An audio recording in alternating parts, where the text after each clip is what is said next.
So I wasn't there for the reveal. The reveal was their text message from my small group, and I was reading over the choices. I was like, okay, there's West Virginia and there's Africa. I don't know if there's another one. I don't remember. I don't know. Africa spoke to me of just no one thinks of Zambia, Africa, in a tiny village where you're literally being a missionary, and that I feel like is my calling in life, and so I just wanted to go to Africa. They have little to nothing, and they make the most out of everything they have, because you see here in Frisco, like, people live in mansions, you drive through neighborhoods, and they're, like, some of them are like $1 million houses, you know, and you're like, wow, I wish I could live there. But you drive down a dirt road in Zambia, and you see a hut where their kitchen is, and just their house that is one room for like 6 people, and you're like, how do you wake up every day with a smile on your face of like, yes, this is my home, but at least I have a home. And I think they just make something out of everything they have, and they're just the most joyful people and always just wake up with a smile on their face. Everyone there was such a tight community, and everyone was open arms and so welcome, and I loved that, and I wish that we could bring that here. The kids were so welcome to hearing about God and the gospel, even though they already knew it, and it was cool to share it in a different way that no one has heard it there before, and just to see that click in their mind was a really, really cool experience. Somewhere we went was the orphanage. We got to enter into this really big auditorium, which was really cool, and the orphanage was built so differently than like what I imagined in my mind.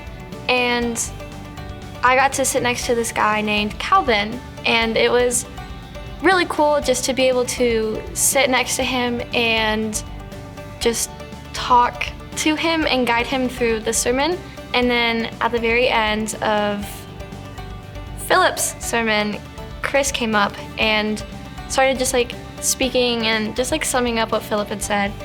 And at the end, Chris challenged everyone that if they feel led and if they feel called to accept Jesus into their life, to please stand. And in that orphanage, Calvin was the only person to stand up. And I just thought it was really cool to have the opportunity to be able to sit with him and like see how the sermon was like clicking in his mind, and this is what Calvin wanted to do with the rest of his life, to be a follower of Christ and to accept that into his heart. And I was just like, that is a really cool opportunity. And they like came up after and like thanked me and everything, and he gave me a little bracelet. But it was an experience to just be able to sit next to him, and him being so brave to be the only person in a Christian-based orphanage to just stand up and be like, yes, this is what I want to do. I definitely brought home just trying to be a little happier. There are days where they're not so easy, but I have to realize that I'm also not the only person going through something. Everyone surrounded me has their own problems, if it's little or big. And I realized that, like, even in Zambia, they had way bigger problems than I think I will ever have. But they still woke up and chose to live out their best day, and just be happy in their life. And I want to try to bring that home. So I had the thought of to go in any path of like ministry, and then Alaska happened, and I thought that was the coolest thing. Just like, obviously we're still in the United States, but just to travel like that far to Alaska. After that mission, I was like, this is more something that I want to do.